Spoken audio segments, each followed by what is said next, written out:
Most of people think China is a country. A big country, sure. The third largest in the world.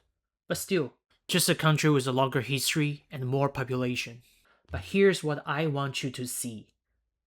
Stand at the western edge of China. You're at 4,000 meters above sea level.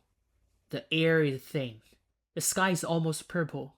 You are literally on the roof of the planet. Now walk east. Just keep walking.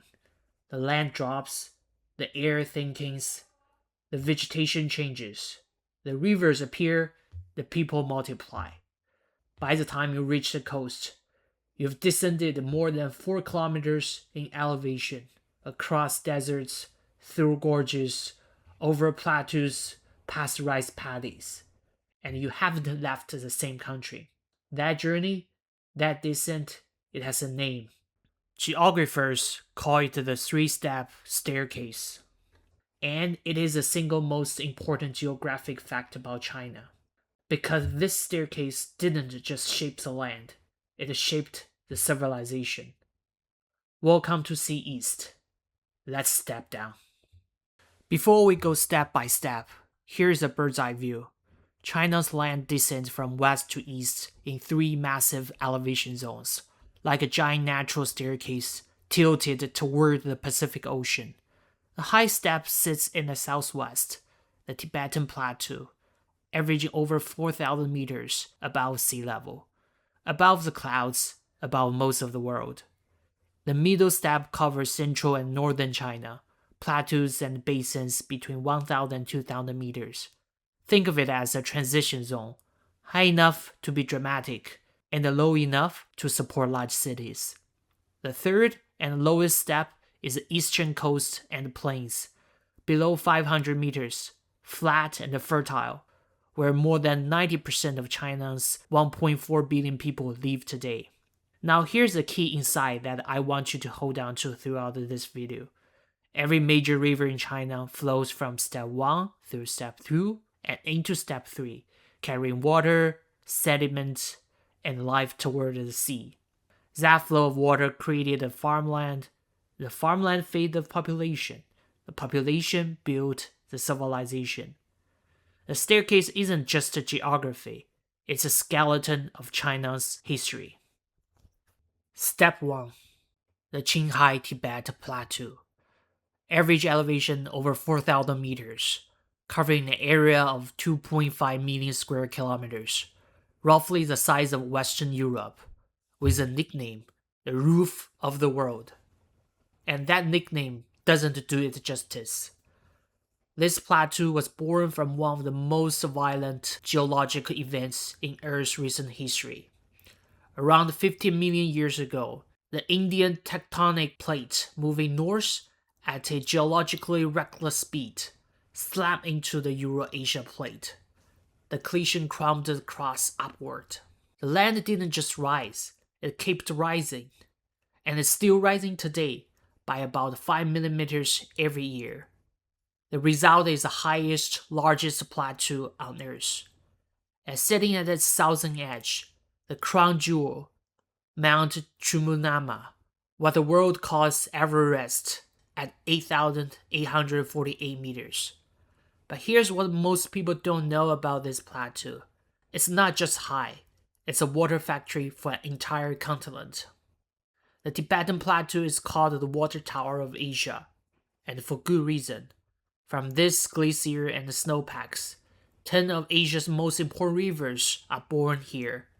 The Yangtze, the Yellow River, the Mekong, the Brahmaputra, the Indus, and the Ganges.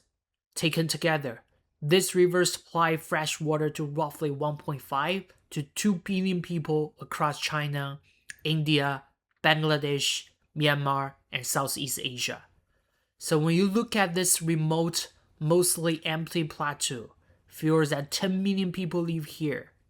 Please appreciate that the snowmelt water originates from here, sustained Asia's river system, and feed the most densely populated areas of the planet. The plateau is also a climbing machine. The Himalaya on the southern edge block monsoon's winds from the Indian Ocean. That's why India gets very heavy rain every summer, and why the deserts of Central Asia exist on the other side. One wall of rock, separating two entirely different worlds.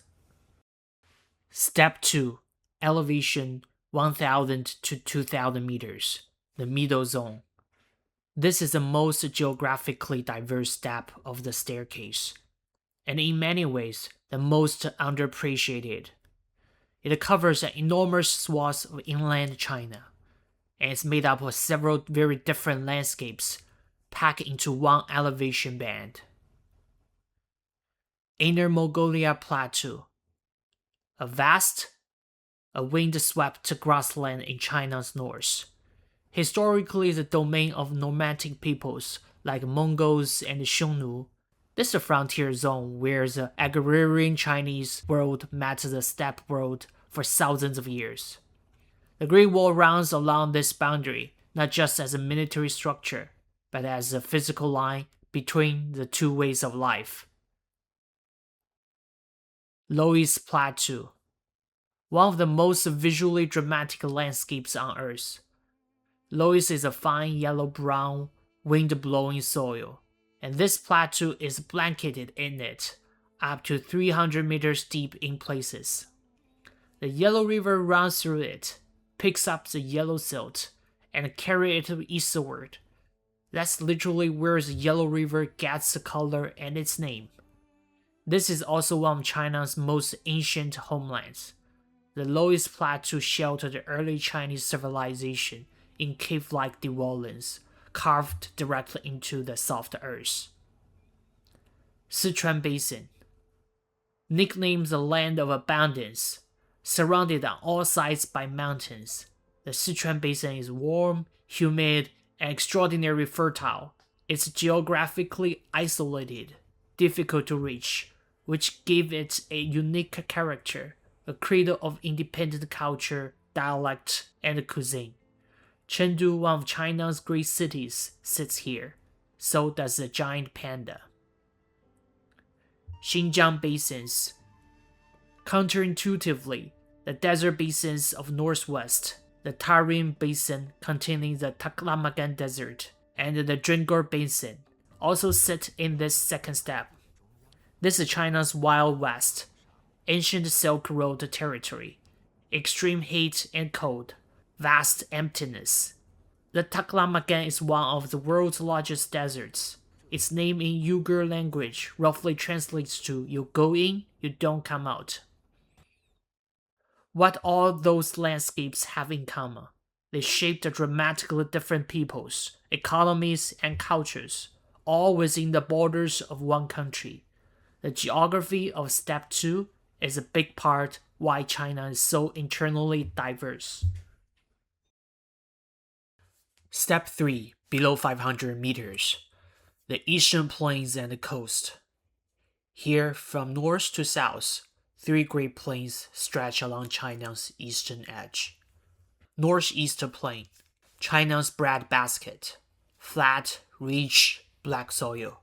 This is where China grows a huge proportion of soybeans, corn, and rice. It has cold, harsh winters, but the land is extraordinarily productive. The Northeast Plain had been the most industrialized area in China when the Republic was founded in 1949. However, it has been struggling to develop new growth in the last decades, partly due to aging population. Many young people have migrated to southern province for better opportunities. North China Plain, the birthplace of Chinese civilization. This alluvial plain was built over millennia by silt deposit by the Yellow River. It's one of the most densely populated agriculture zones on Earth. Beijing sits on its northern edge. The entire region was the political and cultural core of China for most of its dynastic history. When the ancient texts speak of Central Plain, Zhongyuan, they often mean this plain. Middle Lower Yangtze Plain, the commercial and economic heartland of modern China. This is where the Yangtze River, the third longest river in the world, fans out into a vast water-rich lowland of lakes, canals, and rice paddies. Cities like Nanjing, Wuhan, and eventually Shanghai grew here. The region is so productive, and it has earned the nickname Land of Fish and Rice. Together, these three plains occupy only about 12% of China's total land area, but support the overwhelming majority of its population and economic output. Geographic concentration drives economic efficiency and creates more opportunities here. So why does this staircase matter now? Because the three-step staircase isn't just about topography. It's the operating system that China's government is still trying to work with and around right now. The water imbalance. Because of the staircase, major rivers in China around the east and west mean there has been a lack of waterways to provide convenient and cheap transportation for north-south goods movement. To mitigate the imbalance, Chinese people had been building north-south canals since 5th century BC, and the Sui dynasty in the 7th century started to build more longer canals to connect those old waterways, and finally made the Grand Canal serving as important waterborne transport infrastructure between the north and south during the pre-modern China. And the Grand Canal has been the longest artificial waterway ever since. Infrastructure challenge. Building railways, highways, and pipelines across a terrain that drops 4,000 meters in elevation across the country is extraordinarily difficult. China's high-speed rail network, the largest in the world, had to tunnel through mountains, span gorges, and bridge the transition between these elevation zones. The terrain shaped every kilometer of it. Population imbalance. Step 3, just 12% of the land holds most of the people, most of the economy, most of the cities. Step 1 and much of the Step 2 remain sparsely populated. China's ongoing Western development campaign are fundamentally about trying to bring more of Step 1 and 2 into modern economy. But the topography is one of the biggest challenge. 3 steps, 1 country, one of the most dramatic topographic profiles on Earth. The Tibetan Plateau is the water tower, the roof, the geological accident that changed Asia.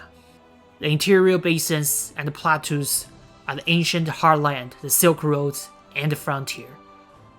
The eastern plains are the farmland, the cities, and the industrialization.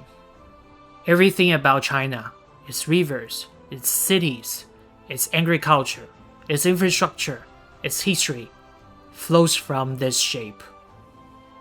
This is the foundation of China's civilization. In future episodes of See East, we're going to provide more details on China's geography, see how it shaped China's history and civilization. If you found this useful, please subscribe. We're just getting started. See you in the next one.